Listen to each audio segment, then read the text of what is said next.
What other habits did you cultivate? So you're talking a little bit about this woman that you hired that really stood out to you and impressed you in her 20s, in her 30s. What other habits did you cultivate in your 20s and your 30s that you now see as being foundational to your success as a business person? Well, I knew a lot about what I do when I was 20. I mean, I'd really read a lot, and I aspired to learn everything that I could about the subject. So intellectually, I knew a lot. I did not know a lot about human behavior. I mean, that you can't learn really out of reading books, but it's very important to understand people. And I say to the students, you know, just imagine you could buy, or you could be given 10% of the future earnings of one person that you know among everybody you know. Now, are you going to pick the person that's the smartest? Are you going to pick the person that can dance the best, or that can run the fastest, or anything like that? It's the right height. No, or anything. The right No, hair color. you're gonna pick the person that has the right habits, that is cheerful, generous, gives other people credit for what they do. You know, and when you look at all of the qualities that you admire in other people, which would cause you to pick that person, say to yourself, which of those qualities can't I have myself? Because they are, you know, you determine whether you have them. So just write them down on a piece of paper. Who is the person that you admire the most or like the best? Why do I like them? And just write down and then say, which of these can I do myself? And the truth is you can do them. And then you also, if you really want to carry it to the next extreme, you pick the person you dislike the most. And why do you dislike that person?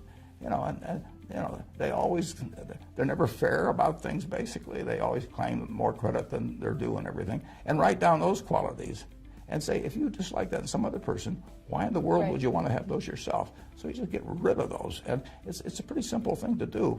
But you want to be the person that if you could pick your best friend, you know, that you would have the same qualities.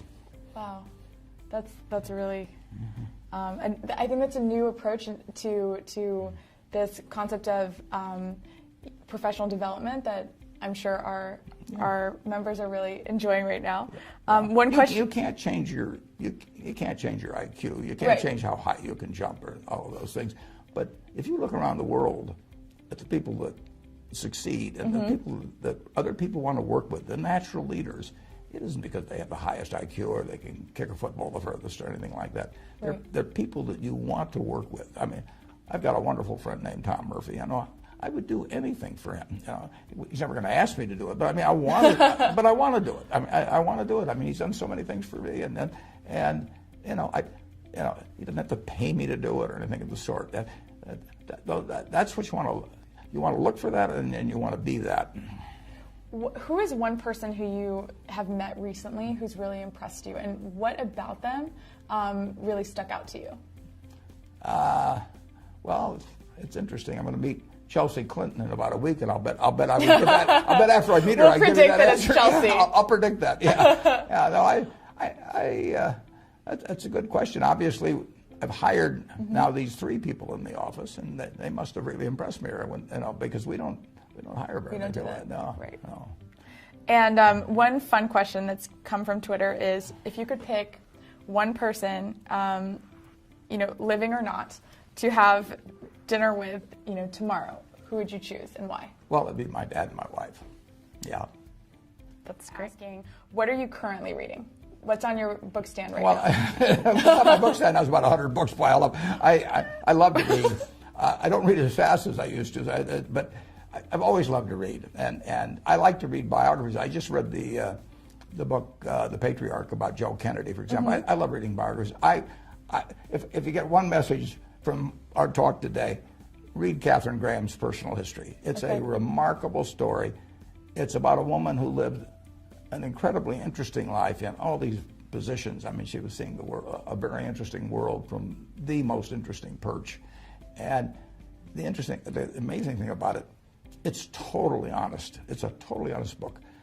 When I read the galleys of that book, I called her after I read it, and I said, I've got just 2 things to say to you, Kay. I said, you wrote the book, I hoped you'd write.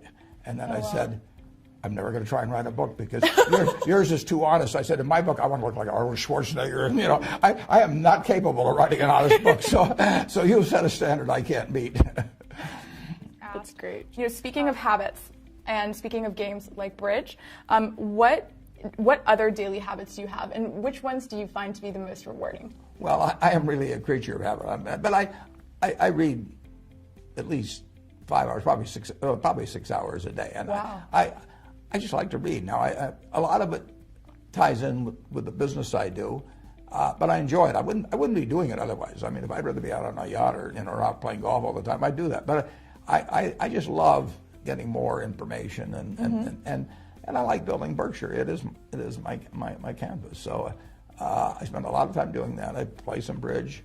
I talk to my friends, and I pretty much don't do anything I don't like to do. I'm very fortunate in that. I mean, I really don't have to